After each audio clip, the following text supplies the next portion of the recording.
산청과 하동 산불 9일째인 오늘 지리산을 사수하기 위한 진화 작업이 집중됐습니다. 하지만 건조한 날씨와 강풍 그리고 1m에 이르는 두터운 낙엽층으로 인해서 진화에 어려움을 겪고 있습니다.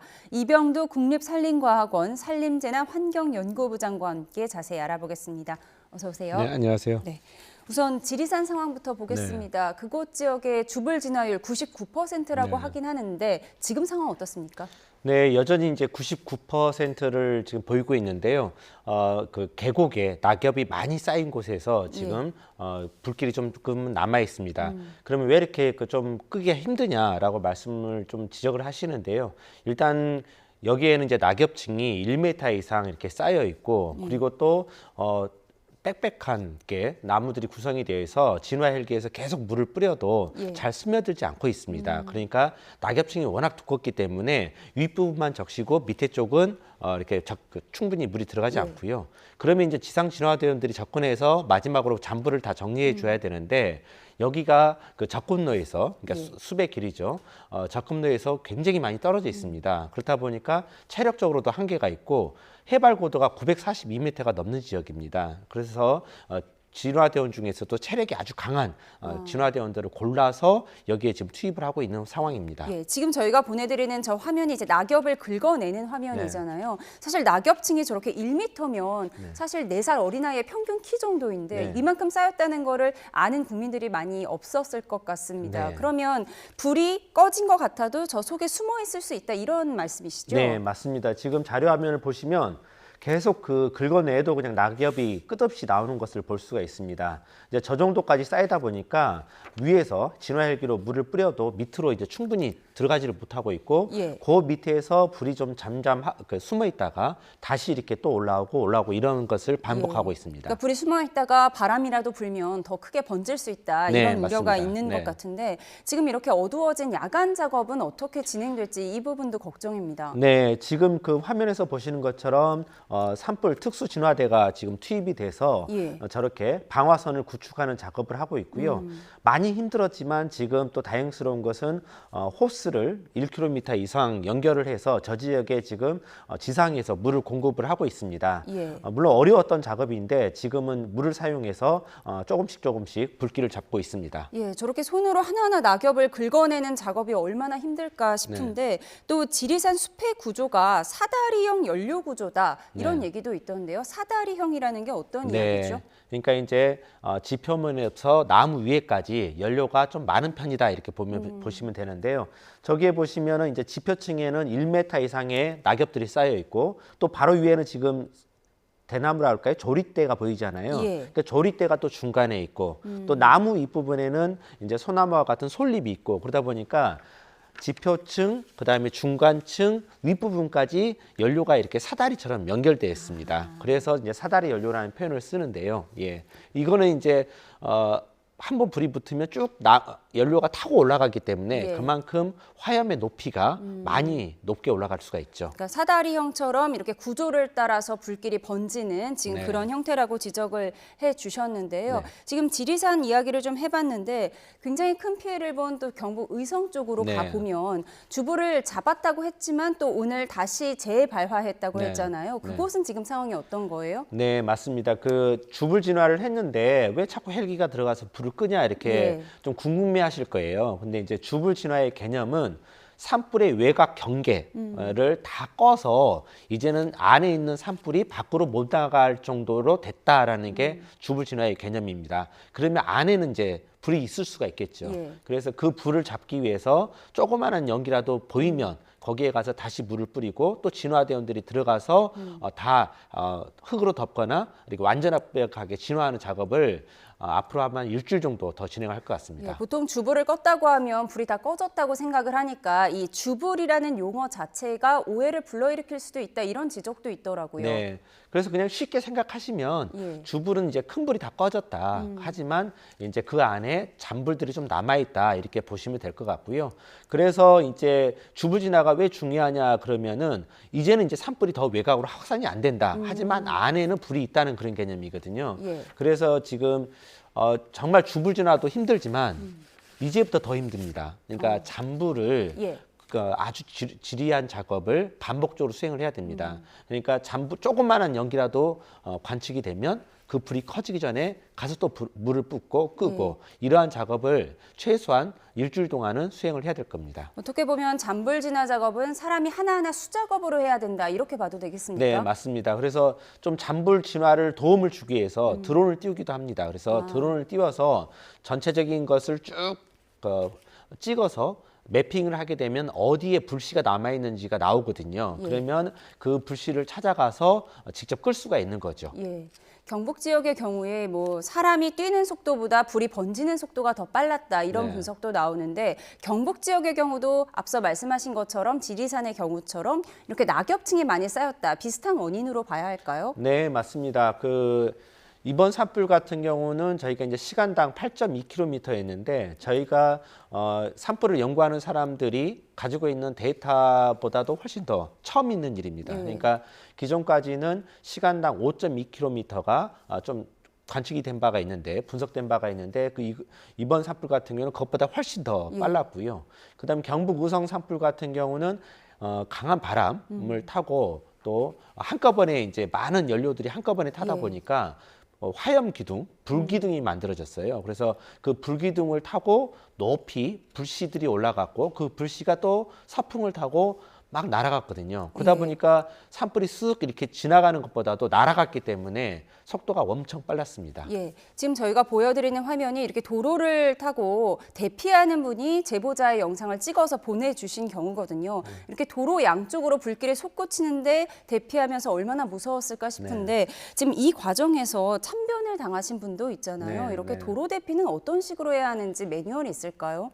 예. 일단은 그 도로 양쪽이 불길에 휩싸였다는 것은 그 지역을 지나가서는 안 됩니다. 예.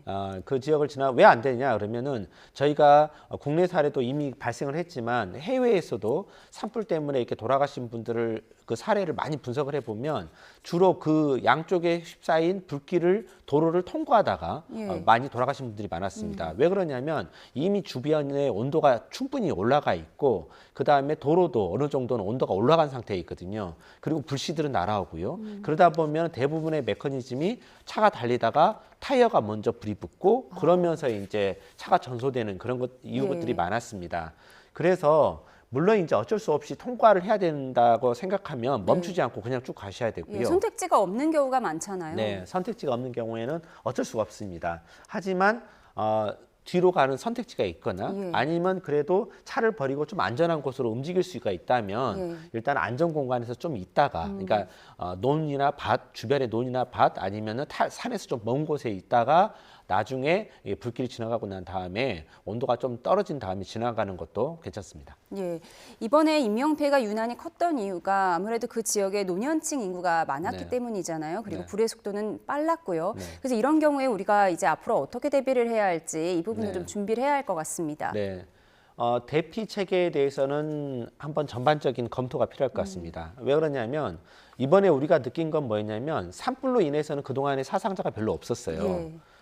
왜 없었냐면 산불이라는 것은 눈에 보이는 거고 피할 시간이 있었다는 거죠. 그래서 지금까지는 사상자가 없었는데 이번 산불로 인해서 그러한 과정도 다 끝난 것 같습니다. 왜냐하면 눈에 보이는 순간 이미 산불이 나에게 다가왔거든요. 그만큼 빨리 확산이 되었거든요. 그러면은 산불의 확산 속도 그렇게 빠른 초고속 산불에 대해서 우리가 대피할 시간이 있느냐. 그러니까 문자를 보내고 또 담당 공무원들, 진화대원들이 집에 가서 어르신들을 모시고 나올 시간이 있느냐라고 했을 때는 없다고 판단이 되거든요. 그럼 이 경우에는 이제 어떻게 대피를 시켜야 되느냐 했을 때 결국은 마을 주민들이 서로 힘을 합해서 청년분들이 어르신들을 도와주고 그다음에 공동으로 이렇게 힘을 합하는 그런 방법밖에 없거든요. 담당 공무원이 가기 전에 이미 늦습니다. 그래서 그러한 부분에 대해서 이제 좀 진지하게 프로그램을 만들고 정기적으로 훈련을 하고 그러니까 마을 공동체가 산불 대피를 할 수 있는 그 역량을 키워주는 작업이 지금부터는 시작이 돼야 될 것 같습니다. 예. 왜 이렇게 이번에 불을 끄기가 어려웠느냐 다양한 원인들이 분석되고 있는데 소나무가 너무 많았다, 침엽수 비중이 너무 높았다 이런 지적도 나오고 있는데 사실 평소에 소나무가 나쁜 나무가 아니잖아요. 맞습니다. 소나무는 좋은 수종으로 사실 관리되고 있었는데 이 부분을 어떻게 분석해야 할까요? 네, 맞습니다. 그 소나무는 사실 그 산불이 언급이 될 때마다 주범으로 이렇게 네. 언급이 돼서 저도 마음이 좀 아픈데 소나무는 어차피 우리나라에 잘 적응한 식물이죠. 그래서 우리나라를 또 대표하는 식물이고 우리 민족과 함께 자라온 식물인데 단일 수종으로 우리나라에서 25%를 차지하고 있습니다. 가장 많은 수종을 차지하고 있죠. 그 다음에 어떤 분들은 소나무를 조림해서 문제였다라고 하는데 대부분의 소나무는 다 자연적으로 발생한 겁니다. 우리나라에 맞는 수종이 있기 때문에 자연적으로 발생을 했고요. 그 중에서 단 6%만이 송이나 이런 생산을 위해서 심었던 겁니다. 그래서 대부분의 소나무 숲은 자연적으로 지냈다, 자라났다 이렇게 보시면 되고요. 그런데 다만 소나무는 죄가 없고 불을 낸 것은 사람이 냈는데 그 소나무가 욕을 얻어먹고 있는데 소나무의 특성이 송진을 보유하고 있어서 정유 성분이죠. 한번 불이 붙으면 더 오래 타고 더 강하게 됩니다. 그래서 다른 나무 잎에 비해서 1.4배 더 뜨겁고 1.4배. 2.4배 더 오래 탑니다. 네. 예, 그럼 이제 수종 자체에는 원래는 문제가 없었다라고 말씀을 해주셨는데 숲 수종 관리 못지않게 우리 이번에 임도가 없었다, 임도가 너무 부족했다라고 하는데 그게 이제 소방 차량이 진입할 수 있는 길이 너무 짧았다는 거잖아요. 왜 이렇게 대비가 안 돼 있었던 걸까요? 네, 일단 그 산에다가 임도를 놓는 것에 대해서는 여러 가지 지금 찬반 의견들이 많습니다. 오히려 이제 산에 길을 놓는 게 산을 파괴하는 거 아니냐라는 그런 이야기도 있었고요. 또 실제적으로 임도를 놔봐야 산불 진화에 효과가 별로 없다라고 주장하신 그건 왜 분도 그런가요? 맞습니다.